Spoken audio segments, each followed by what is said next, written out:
صرف سمجھانا چاہتا ہوں کہ یہ فیصلہ کیوں کیا.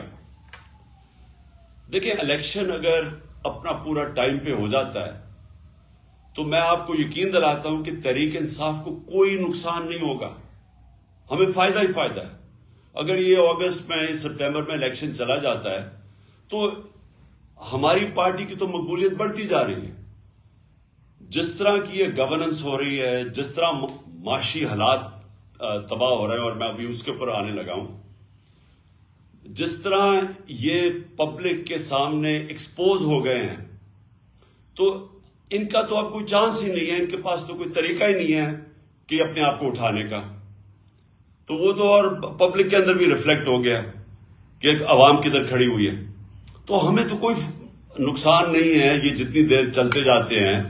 ساری دنیا کو پتہ چل گیا کہ وہ پنجاب سپیڈ کیا چیز تھی. وہ سارا جو یہ لوگوں کو میڈیا کے ذریعے، اشتہاروں کے ذریعے یہ امپریشن دیا ہوا تھا کہ یہ کوئی بڑے سمجھدار لوگ ہیں، وہ تو عوام کے سامنے ایکسپوز ہو گئے ہیں. لیکن مسئلہ اس وقت پاکستان کا ہے. سب سے پہلے مسئلہ ہے کہ پاکستان، جدھر یہ پاکستان کو لے کے جا رہے ہیں، ہر پاکستانی کو فکر ہونی چاہیے جس پاکستانی کا جینا مرنا پاکستان میں ہے، جس نے ملک سے باہر نہیں بھاگ جانا، جس نے بڑے بڑے لندن میں اپارٹمنٹس نہیں لیے ہوئے اور بڑے بڑے گھر نہیں لیے ہوئے یہاں سے منی لانڈرنگ کر کے، جن کے باہر بینک اکاؤنٹس نہیں ہیں، جنہوں نے یہاں سے باہر ریل اسٹیٹ پہ پیسہ انویسٹ کیا ہوا ہے باہر کے ملکوں میں، ان کے علاوہ جو پاکستانیوں نے یہاں رہنا اور مرنا ہے، ان کے لیے تو یہ وہ حالات کریٹ کر رہے ہیں کہ یہ جب جائیں گے تو خدا نہ خواستہ یہاں تو حالات وہ ہو جائیں گی جو بھی گورنمنٹ آئے گی وہ سنبھال نہیں سکے گی. میں آپ کو صرف اکانومی کے اوپر موٹی موٹی بات کرتا ہوں.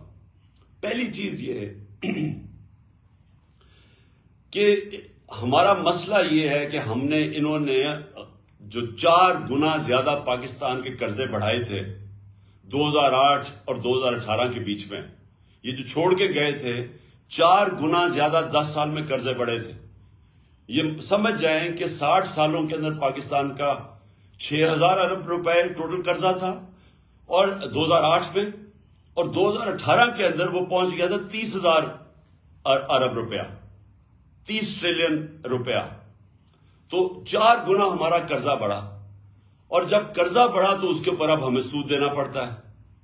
تو پاکستان کا اب حالات یہ ہیں کہ اگر ہماری معیشت بڑھتی نہیں ہے تیزی سے، جس کو اکنامک گروتھ کہتے ہیں، اگر اس ملک کی اکانومی بڑھتی نہیں ہے اور اگر وہ اکانومی سکڑنا شروع ہوتی ہے تو وہ قرضے تو بڑھتے جا رہے ہیں.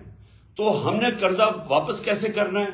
یہ ایسی ہے کہ گھر کے اوپر اگر قرضہ چڑھا ہو، اب وہ گھر کیسے وہ قرضہ واپس کرے گا؟ آمدنی بڑھائے گا.